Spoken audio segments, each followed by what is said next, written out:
Bonjour à tous, très heureux de vous retrouver encore aujourd'hui pour un nouveau tuto. Je tiens à remercier toutes les personnes qui m'ont encouragé pour le premier tuto et spécialement un grand merci à tous mes étudiants qui me suivent sur cette chaîne. Et afin de pouvoir les récompenser, je ferai une dédicace à un des étudiants à la fin de ce tuto. Aujourd'hui, nous allons apprendre à installer un serveur Nano sur Windows Server 2016. D'abord, qu'est-ce que c'est qu'un serveur Nano? Windows Server 2016 nous offre trois options pour l'installation. Premièrement, nous avons Windows Server 2016 Desktop Experience qui est l'option avec interface graphique. Nous avons ensuite Windows Server 2016 Server Core, qui est cette option qui permet d'avoir juste que l'invite de commande. Vous connaissez bien cette fenêtre bien noire dont beaucoup ont peur, mais qui en réalité ne signifie pas grand-chose. Et enfin, la dernière option qui est la Nano Server. Alors, nous allons nous focaliser sur cette dernière option qui est la Nano Server et nous allons apprendre tout au long de ce tuto à installer un serveur Nano. Pour ce cours, nous allons installer le serveur Nano sur Hyper-V. Pourquoi Hyper-V? La précision en vaut la peine parce que installer un serveur Nano sur Hyper-V est un petit peu différent de l'installation d'un serveur Nano sur VMware par exemple.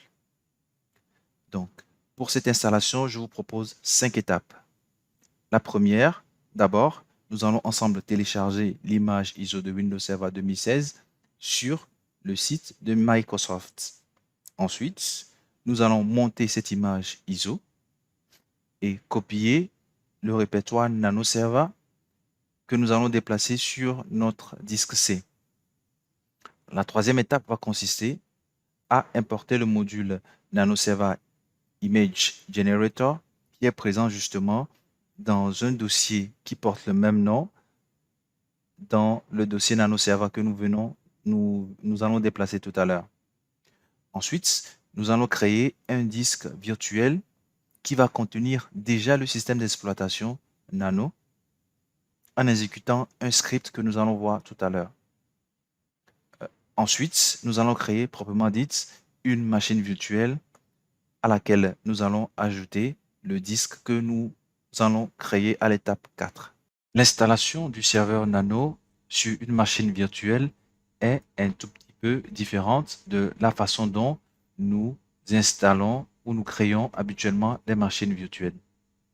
Ce qui se fait habituellement est que nous créons une machine virtuelle et au cours de la création justement de cette machine virtuelle, nous créons un disque. Et après la création de la machine virtuelle, nous installons le système d'exploitation sur la nouvelle machine virtuelle qui a été créée. Ce qui n'est pas le cas avec l'installation d'un serveur Nano. Pour un serveur Nano, nous créons d'abord un disque virtuel VHDX qui en même temps va contenir le système d'exploitation Nano. Et donc, lors de la création de la machine virtuelle, nous allons ajouter ce disque VHDX. Et après la création de cette machine, nous démarrons juste notre serveur et le serveur vient immédiatement avec le système d'exploitation incorporé. Une fois le téléchargement de l'image ISO 2016 effectué, nous allons faire clic droit et cliquer sur Monter. Et comme vous pouvez le voir, notre image ISO est montée sur le lecteur D. Ensuite, nous allons copier justement ce répertoire NanoServer. Clic droit, copier. Et nous le plaçons sur le disque C.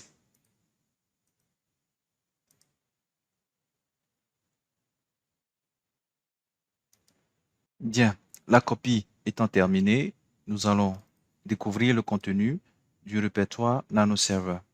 Nous voyons qu'il y a deux dossiers, NanoServer Image Generator et le dossier Package. Alors, Comme vous pouvez le constater, dans le dossier Nano Server Image Generator, nous avons un script que nous allons utiliser tout à l'heure. Dans le répertoire Package, vous avez l'ensemble des packages qui sont par défaut intégrés à Windows Server 2016 que nous pourrons installer sur notre serveur Nano. Nous allons ensuite créer un répertoire que nous allons nommer Virtual Disk. Comme vous pouvez le comprendre, ce répertoire va permettre de pouvoir abriter le disque virtuel VHDX que nous allons créer lors de l'installation. L'étape suivante va constituer à importer le module Nano Server Image Generator qui est présent justement dans le dossier portant le même nom dans Nano Server. Après avoir ouvert PowerShell, nous allons importer le module avec la commande import module. Et nous allons appeler le script Nano. Nous allons ajouter l'option verbose pour voir effectivement comment cette commande se déroule. Et nous voyons bien que le module a été bien importé. Nous passons donc à la quatrième étape qui va constituer à créer le disque virtuel VHDX qui va contenir notre OS Nano. La création du disque virtuel VHDX passe forcément par l'exécution de ce script. Nous allons un petit peu expliquer le contenu de ce script. Nous avons la commande New Nano Server Image avec plusieurs options.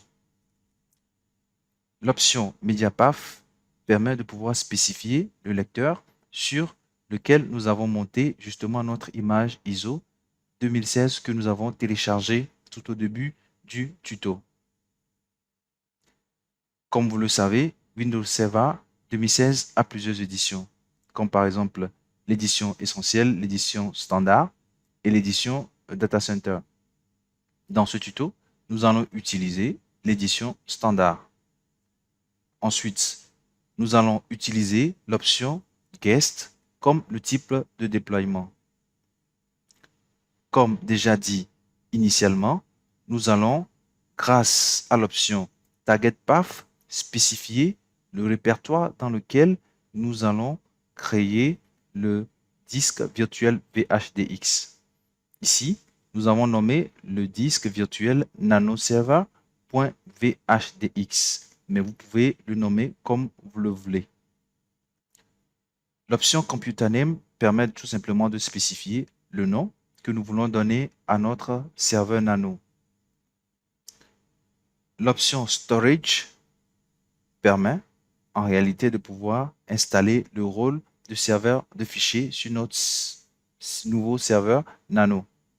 Nous avons également l'option Package qui permet de pouvoir spécifier l'ensemble des rôles que nous voulons installer sur notre serveur Nano. Et je vous conseille vivement d'aller dans le répertoire Package se situant dans le répertoire Nano pour voir l'ensemble des packages que vous avez la possibilité de pouvoir installer.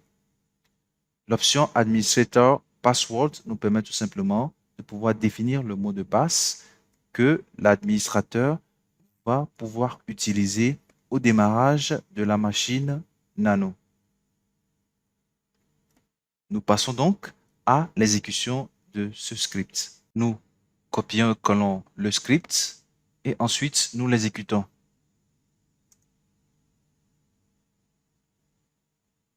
Alors, il nous est demandé d'exécuter ce script en tant qu'administrateur. Donc, nous allons démarrer à nouveau PowerShell en mode administrateur. Après avoir démarré PowerShell en mode administrateur, je vais importer à nouveau le module.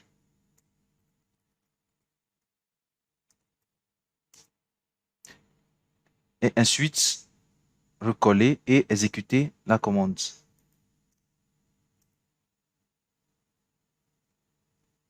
Comme nous pouvons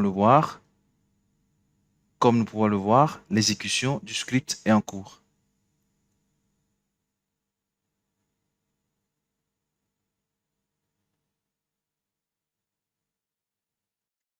Ici donc s'achève le script qui nous permettra de pouvoir créer notre disque virtuel nanoserva.vhdx.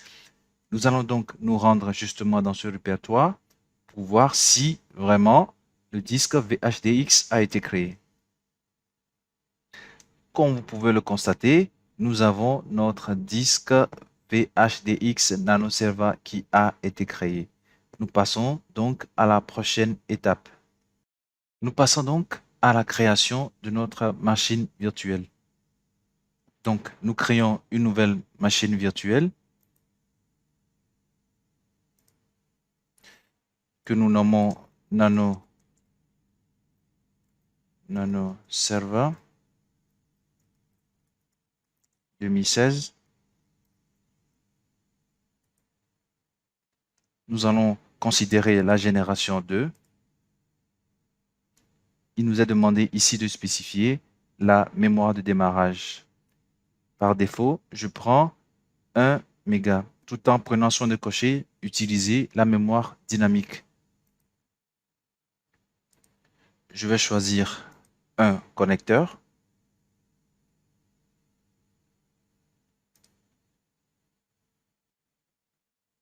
Et ici, faisons très attention parce que c'est là que nous allons choisir le disque virtuel que nous venons de créer. Donc, nous choisissons la deuxième option, utiliser un disque virtuel existant.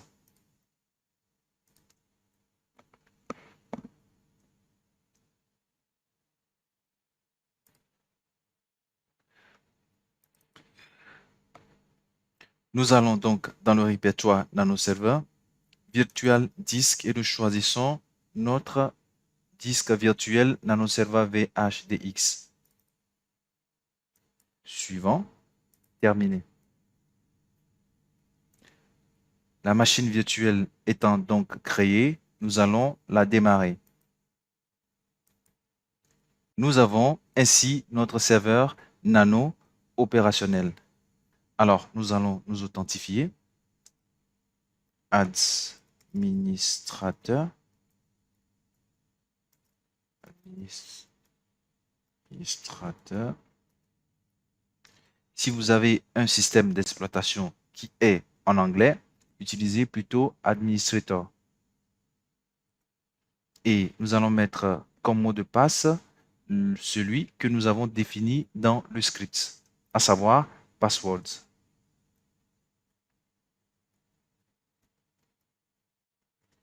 Je rappelle en passant que ce mot de passe n'est pas du tout conseillé, mais c'est juste dans le cadre du TP que nous l'utilisons. Et donc, voilà notre serveur Nano ainsi créé.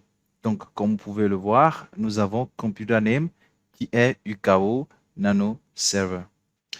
Je tiens aussi à préciser que vous avez la possibilité de pouvoir, par défaut, définir une taille pour votre disque VHDX en utilisant l'option Max Size.